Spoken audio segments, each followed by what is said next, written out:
Hello student, Rajwar classes में आपका स्वागत है।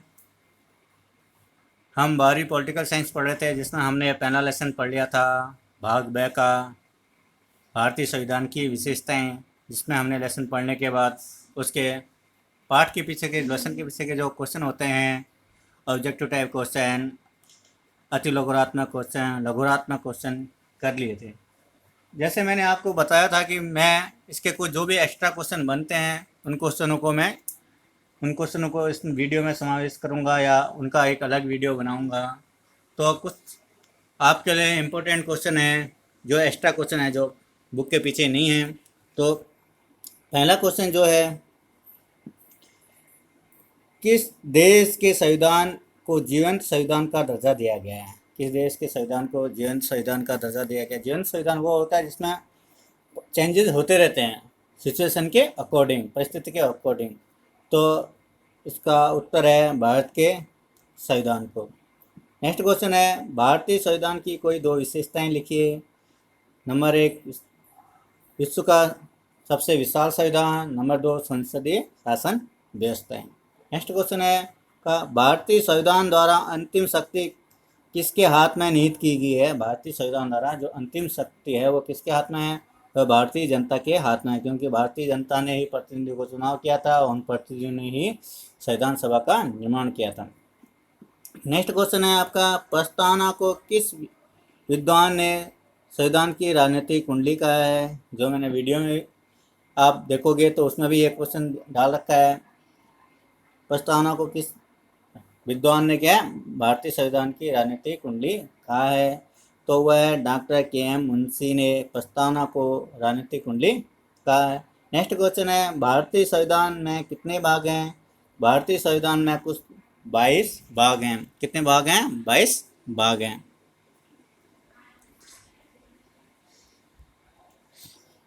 नेक्स्ट क्वेश्चन है, 101वां संविधान संशोधन किससे संबंधित है? जो 101वां संविधान संशोधन है वह वस्तु है सेवा से, जीएसटी से, goods and service tax. Next question है आपका, विश्व का सबसे विशाल संविधान किस देश का है? तो उत्तर है भारत का। नेक्स्ट क्वेश्चन है, दक्षिण अफ्रीका के संविधान में कितने अनुच्छेद हैं? तो उत्तर है आपका 153 अनुच्छेद। नेक्स्ट क्वेश्चन है आपका, संविधान में नागरिकों को कुल कितने मूल अधिकार प्रदान किए गए हैं? संविधान में नागरिकों को, भारतीय जनता को कितने मूल अधिकार प्रदान किए हैं? 6 मूल अधिकार। पहले 7 है और 44वें संविधान संशोधन द्वारा, 44वें संविधान संशोधन द्वारा क्या संपत्ति के अधिकार को यहाँ से हटाकर कानूनी अधिकार बना दिया गया। नेक्स्ट क्वेश्चन है आपका, संविधान द्वारा प्रदत्त किन्हीं दो मौलिक अधिकारों के नाम लिखिए। संविधान द्वारा भारतीय जनता को, नागरिकों को कितने 6 मौलिक अधिकार दे रखे हैं, उनमें से किन्हीं दो का नाम लिखिए। आप लिख सकते हो कोई भी जो आपको याद हो। इसमें समानता का अधिकार, दूसरा है शोषण के विरुद्ध अधिकार। आपको अगर याद है समानता का अधिकार और स्वतंत्रता का अधिकार भी लिख सकते हो। एक संवैधानिक उपचारों का अधिकार भी लिख सकते हो, सॉरी। नेक्स्ट क्वेश्चन है आपका, वर्तमान में मूल कर्तव्यों की संख्या कितनी है? वर्तमान में मूल कर्तव्यों की संख्या 11 है। 11वां मूल कर्तव्य 86वां संविधान संशोधन द्वारा जोड़ा गया था, जो माता पिता अभिभावकों का कर्तव्य है कि वे अपने बच्चों को क्या शिक्षा प्रदान करें। नेक्स्ट क्वेश्चन है आपका, नीति निर्देशक तत्व किस संविधान से लिए गए हैं? नीति निर्देशक तत्व हैं वह किस संविधान से लिए गए हैं, किस देश से लिए गए हैं? नीति निर्देशक तत्व आयरलैंड के संविधान से लिए गए हैं।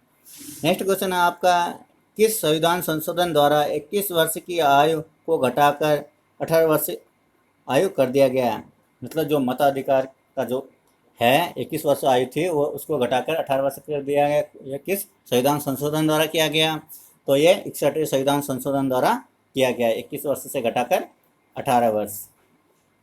नेक्स्ट क्वेश्चन है आपका, संविधान में संघ शब्द के लिए किस शब्द का प्रयोग किया गया? हमारे संविधान में संघ शब्द के लिए किस शब्द का प्रयोग किया गया है? तो संविधान के संघ शब्द के लिए यूनियन ऑफ स्टेट्स शब्द का प्रयोग किया गया है। अविष्ट शक्तियाँ किसके पास निहित हैं? अविष्ट शक्तियाँ, जो शक्तियाँ 7वीं अनुसूची में शक्तियों का जो बंटवारा है, संघ सूची, राज्य सूची, समवर्ती सूची और उसके बाद एक अविष्ट शक्तियाँ भी। तो वो अविष्ट शक्तियाँ वो केंद्र के पास होती हैं। अविष्ट शक्तियाँ जो संघ सूची में है वह संघ सरकार कानून बना सकती है। राज्य सूची में जो शक्तियाँ हैं वो राज्य सरकार, समवर्ती सूची में तो दोनों कानून बना सकते हैं, राज्य सरकार और केंद्र सरकार दोनों कानून बना सकते हैं। टकराव की स्थिति में केंद्र का कानून मान्य होगा, किंतु जो अविष्ट शक्तियाँ हैं जैसे साइबर क्राइम जैसे वो अविष्ट शक्तियों में डाले गए हैं और इन पर कानून बनाने का अधिकार सिर्फ केंद्र सरकार को है। नेक्स्ट क्वेश्चन है आपका, भारतीय संविधान में संशोधन विधि किस अनुच्छेद में दी गई है? भारतीय संविधान में जो संशोधन होते हैं, 3 प्रकार के संशोधन होते हैं, तो वह किस अनुच्छेद में दी गई है? संविधान में संशोधन की विधि अनुच्छेद 368 के तहत। अब देखो, अनुच्छेद 368 के तहत संविधान में संशोधन 2 प्रकार से होता है और वैसे भारतीय संविधान में संशोधन 3 प्रकार से होता है। नेक्स्ट क्वेश्चन है आपका, भारतीय संविधान में कठोरता व लचीलेपन को किन देशों के संविधान से लिया गया है? कठोरता और लचीलेपन का जो मिश्रण है वह किन देशों के संविधान से लिया गया है? भारतीय संविधान में कठोरता और लचीलेपन का मिश्रण क्रम से जो कठोरता का है वह यूएसए मतलब संयुक्त राज्य अमेरिका से लिया गया है और लचीलेपन का जो है वह ब्रिटेन के संविधान से लिया गया है। नेक्स्ट क्वेश्चन है, भारतीय संविधान अधिक कठोर तथा अधिक लचीले के मध्य एक अच्छा संतुलन स्थापित करता है, यह किस विद्वान का कथन है? मतलब जो है भारतीय संविधान में कठोर व लचीलेपन का मिश्रण है, इसको यह किसने कहा है? डॉक्टर एयर ने कहा है, केसी एयर ने कहा है। इसको इनको क्या ये इन्होंने भारतीय संविधान को अर्धसंघात्मक कहा है। नेक्स्ट क्वेश्चन है आपका, हमारे संविधान में किसे सर्वोच्च स्थान प्राप्त है? हमारे संविधान में सर्वोच्च स्थान किसको प्राप्त है? तो उत्तर है, हमारे संविधान में संसद को सर्वोच्च स्थान प्राप्त है, क्योंकि संसद ही कानून का निर्माण करती है। नेक्स्ट क्वेश्चन है आपका, नीति निर्देश तत्वों में अनुच्छेद 51 के अनुसार राज्य का क्या कर्तव्य है? अनुच्छेद 51 में क्या बात कही गई है? मतलब नीति निर्देश तत्वों में अनुच्छेद नीति निर्देश तत्व कहाँ से स्टार्ट है आपके? अनुच्छेद 36 से 51 तक है ना। तो ये 51 में क्या बात कही गई है?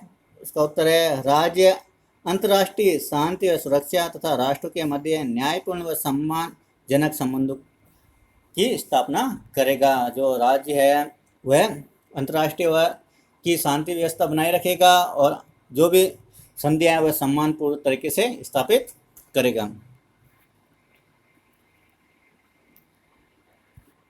नेक्स्ट क्वेश्चन है आपका, संविधान के किस भाग में आपातकालीन उपबंधों का उल्लेख किया गया? किस भाग में आपातकालीन उपबंधों का उल्लेख किया गया है? भाग 18 में। यह आपातकालीन उपबंध कहाँ से लिए गए हैं? जर्मनी के संविधान से।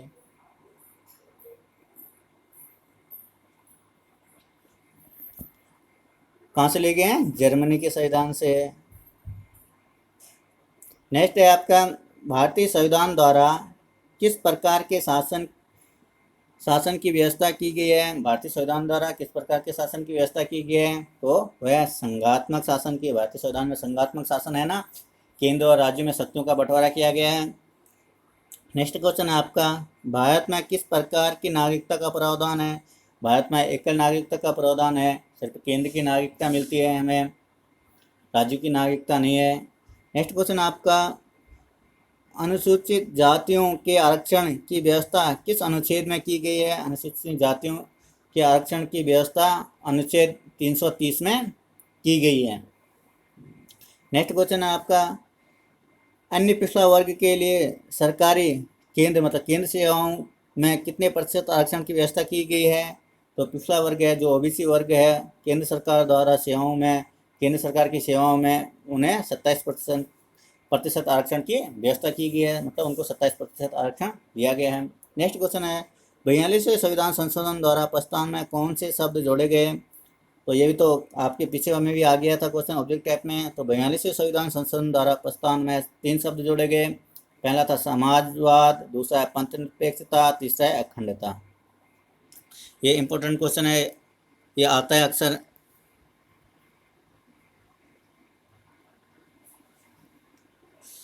नेक्स्ट क्वेश्चन है आपका, वास्तविकता के प्रति मंत्रिपरिषद का सामूहिक उत्तरदायित्व भारतीय संविधान के किस विशेषता को प्रदर्शित करता है? मतलब व्यवस्थापिका के प्रति जो मंत्रिपरिषद है उसका सामूहिक उत्तरदायित्व किस व्यवस्था को स्थापित करता है? मतलब संसदीय व्यवस्था। संसदीय व्यवस्था में ही व्यवस्थापिका संसद के प्रति उत्तरदायी होती है। नेक्स्ट क्वेश्चन है, किन्हीं दो बिंदुओं को लिखिए जिनके द्वारा भारतीय संविधान राजनीतिक न्याय के आदर्श को मूर्त रूप प्रदान करता है। ऐसे दो बिंदु लिखिए जिससे क्या राजनीतिक न्याय दिखता हो भारतीय संविधान में, या राजनीतिक न्याय का जो प्रस्तावना में आदर्श है वो स्थापित होता है। तो उत्तर है आपका वयस्क मताधिकार व संवैधानिक उपचारों का अधिकार। इन दोनों से क्या राजनीतिक न्याय की बात झलकती है। नेक्स्ट क्वेश्चन है आपका, भारत में मिश्रित अर्थव्यवस्था क्यों अपनाई गई है? मिश्रित अर्थव्यवस्था अपनाने का क्या कारण है? तो उत्तर है समाज में आर्थिक विषमता दूर करने के लिए मिश्रित अर्थव्यवस्था को अपनाया गया है। भारत में बहुत अमीरी गरीबी है, तो इस विषमता को दूर करने के लिए ही मिश्रित अर्थव्यवस्था को अपनाया गया है। नेक्स्ट क्वेश्चन है, बंधुत्व का आदर्श कितने आधारों पर टिका है? बंधुत्व का जो आदर्श है, प्रस्तावना में जो बंधुत्व शब्द है उसका आदर्श कितने आधारों पर टिका है? उसका आदर्श 2 आधारों पर टिका है। नंबर 1 राष्ट्र की एकता और दूसरा है व्यक्ति की गरिमा। नेक्स्ट क्वेश्चन है आपका, कार्यपालिका के आदेशों को कौन अवैध घोषित कर सकता है? मतलब कानून व्यवस्थापिका बनाते हैं, कार्यपालिका उसको लागू करती है, तो जो कार्यपालिका लागू करती है तो उनको अवैध घोषित कौन कर सकता है? तो उनको अवैध घोषित करता है सर्वोच्च न्यायालय। सर्वोच्च न्यायालय कार्यपालिका के आदर्शों को अवैध घोषित कर सकता है। नेक्स्ट क्वेश्चन है आपका, राज्यपाल की नियुक्ति कौन करता है? तो राज्यपाल की नियुक्ति राष्ट्रपति द्वारा किया जाता है। ये कुछ एक्स्ट्रा क्वेश्चन थे जो पार्ट फर्स्ट में बनते थे, जो लेसन फर्स्ट में बनते थे संविधान की विशेषता में। आप इनको भी पढ़िए ध्यान से। इनमें से बहुत आपके 1 लाइनर जो क्वेश्चन है, 1 नंबर का 2 नंबर के क्वेश्चन इसमें से आपके पढ़ जाएंगे एग्जाम में।